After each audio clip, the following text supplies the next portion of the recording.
It's all there in the Gospels. The Magdalene girl comes to pay her respects, but her mind is a whirl when she finds the tomb empty.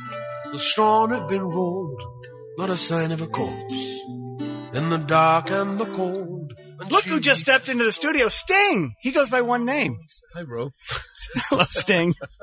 Thank you for being here.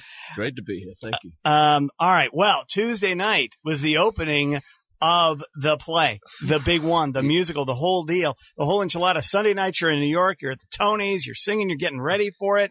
And then here it was Tuesday night. How'd it go? Hugely important evening, to see how the Chicago public took to it. And I was anxious, absolutely. But at the end of the night, I have to say my feeling is immense relief and gratitude for an audience that was warm, understanding, caring, understood every word and loved it and stood up. Everyone stood up at the end, so I was more than happy. Did you come out at the end? Did you do the... No, I'm too shy. I was actually hiding behind the soundboard. Really? Yeah. Is that the best play? Now, this is your first time doing a Broadway kind of play. Did you talk to other producers and writers and stuff? And it's sort of like, to me, it's a little like The Producers. The movie The Producers, you got to sort of hide back there, wait to see. Well, I don't know. We'll get to the finances of this in a moment. But you're sitting back there and you just want to stick your head in and hear. I didn't want to sit in a seat.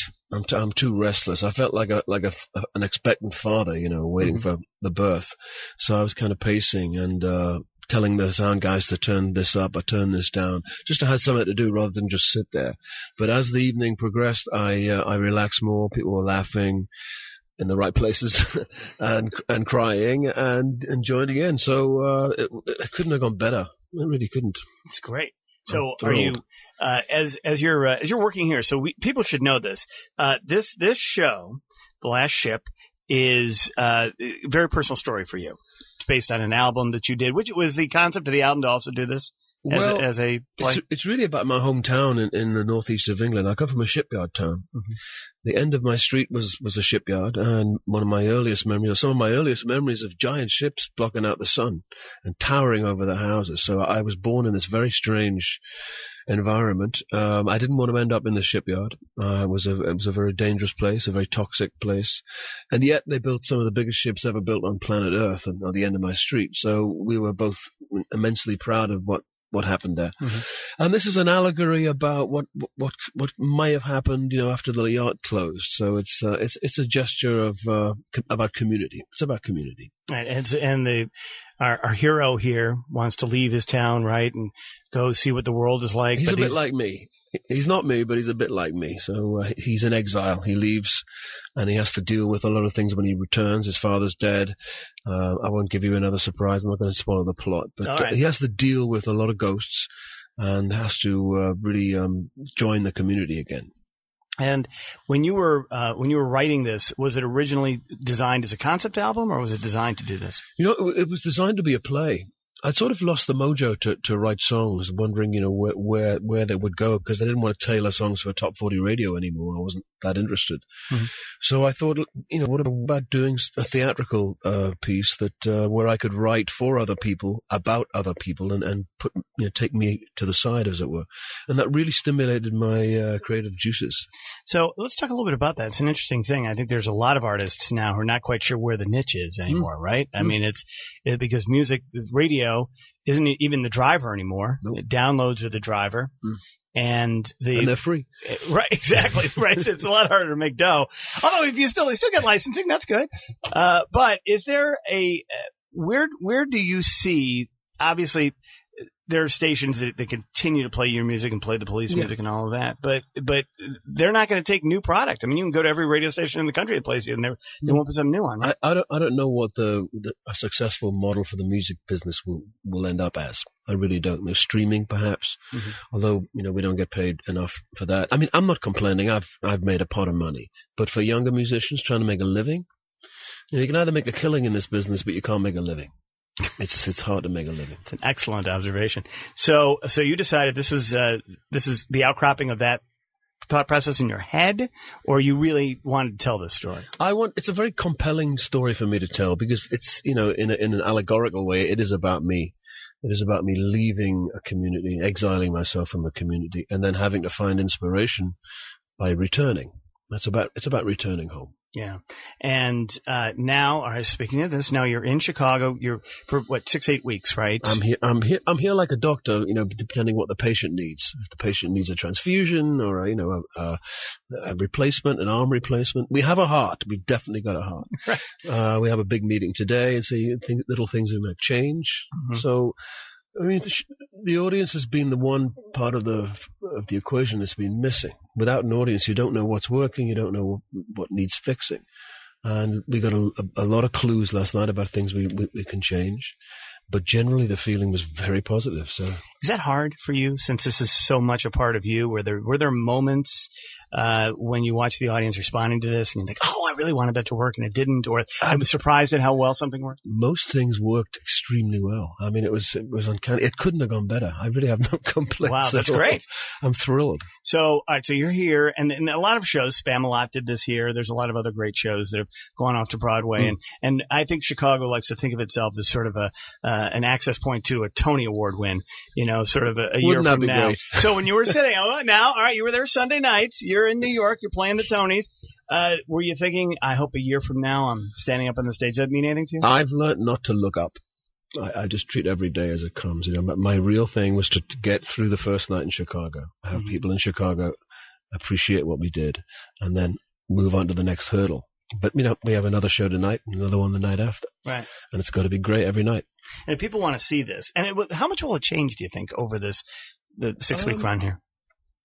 I've no way of telling. I think incrementally it will change. Does it get shorter? Does it get longer? I think maybe 5 minutes could come off it. Yeah. Without, losing the story. It's interesting because, like in a film, right, when you're working on a film, you can make that decision and no one is ever the wiser. Yeah. Right? But and I'm sure that Sting has fans who are fairly rabid, and there were probably some who were going to be there in the early days, and then they're going to write you about what it was that they saw. They don't see. I think there's a certain type of audience that comes to previews as opposed to when it's actually open, because they like to be the first on their block to see something. They also like to be part of the process because they are part of the process. Mm-hmm. Their opinions matter. And so it's an interesting group of people. And I spoke to a lot of people last night. No one asked for their money back. And they all had lovely things to say, and not just, blowing smoke up my rear. Yeah. They were genuine theater people, and I couldn't ask for anything better. Great. That's great. So then it goes to New York and it starts its Broadway run. And obviously you're all booked in. It's all figured out there. People, by the way, we should do this at this moment. If people would like to come see this before it leaves for Broadway, tickets are available for groups of 10 or more by calling Broadway in Chicago Group Sales at 312-977-1710. And they're also available at all Broadway in Chicago box offices or Broadway in Chicago ticket line 800-775-2000. I think I'm sending a lot of things. Or how about just let's start one place. BroadwayInChicago.com. That's a good way to start there. Wow. Back with Sting right after this. You see these work boots in my hands, they'll probably fit you now, my son. Take them, they're a gift from me, why don't you try them on?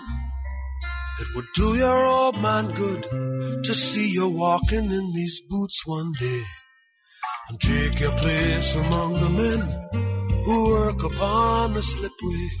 We're talking to Sting, who is in Chicago as his new play, which is based on his album, The Last Ship, is in previews before it heads to New York. So as you head into New York now, do you have to go? Is this cast moving? This exact cast moving? This cast, this production. I mean, I'm very pleased with the set. The set's beautiful. It's full of surprises. It's amazing how, like, I obviously you guys have toured as a solo act and with the Police for decades now. We shouldn't say how long, but it's been 5-10 years now, Sting. You see these big rigs pulling in backstage, right? And it's always such an amazing thing. It's one of the sexiest parts of the business.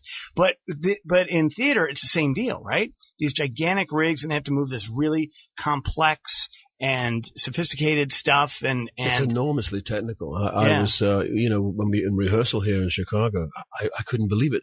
The actual stalls looked like Cape Canaveral. There's so many workstations there with computers, the lighting department, the sound department, the staging department, the acting, the choreography. Everyone is there. It's incredible. I mean, I hadn't realized how complicated it is. Yeah. And it's like making a movie in real time. It's like making Ben-Hur in real time. Every night. Every night. Right? And you just hope everybody learns what they're doing. In terms of live performance, being on stage and doing your job on stage versus standing back and watching your work, what's the differential there? It's tough for me. I'm used to being up there and working hard. I have to relinquish some of that attention, some of that control, and I'm learning to do it, but it's not easy for me. I'm sat back there, like the coach. Yeah. Well, your team's up there. You can't get on the field. Did you have to yell at anybody last night? No. You didn't have to run out there. No. I was kissing everybody at the end of the night. Has a director ever yelled at you? That's a good question. I pester them a little bit. Yeah. I'm a rookie. And I have ideas. Well, we'll deal with that later. Go away and write a song. Well, it is interesting because it's weird to think of you as, having been an incredibly successful rock star, an incredibly successful producer, and now you're in a medium, you're in a pool it's like going to high school or something, right? I'm working with people at the top of their game. The director, the book writer, the choreographer, the producers, all confident enough to say to me, this isn't working, Sting, and you have to do better. You have to write a different song here. It's a novel experience for me, and it's actually a good one. I like being a student. I like learning stuff, and I'm learning every day. But what an exciting field. I mean, it's fantastic. There's a magic in the theater, without a doubt. Now the bug has been bit. I can just see it in your eyes that you've now been bitten. So, how about this? The Last Ship After the Last Ship, or the second to last ship, the prequel. I can't imagine a story that I would have more of a compulsion to tell because this is such a personal story. But, I have got the bug. And I'd be interested to see where this takes me. Did you go to see a bunch of stuff on Broadway or all over the world to figure out what elements you wanted to put into this? Because it is new. I was educated as a kid by my mother's record collection. Although I never saw a show, we had all of Rodgers and Hammerstein albums. We had My Fair Lady, Ilona and Lowe, and West Side Story, and I ate those records for breakfast. I loved those records. I was taught music by it. So I know about show tunes. And I never imagined I'd ever be in a play. But I did start my musical career as a bass player in the pit for an Andrew Lloyd Webber musical called Joseph's Technicolor Dreamcoat. Oh, yeah. And I was way at the bottom of the pit in the dark with a little light for my music stand and right underneath everything. So you have to see, and that really is a great show. Yeah, it is a good show. That's one of those ones that gets sort of, because it's for kids kind of, and it sort of gets forgotten and all. I think it's their best work. Yeah, and it's got some amazingly great music in it. All right, so as how's Chicago treating you? Everything good? Chicago always treats me well. I always feel very much at home here, and I'm so glad we're here opening this play.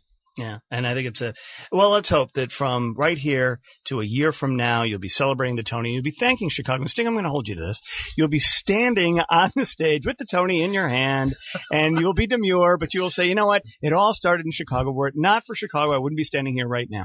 I will mention Chicago along with my hometown. There we go. All right, there you go. I'll take that. The great Sting. Thanks so much for being with us. For tickets, once again, BroadwayInChicago.com. The Last Ship. Don't miss it. Thanks, Rob.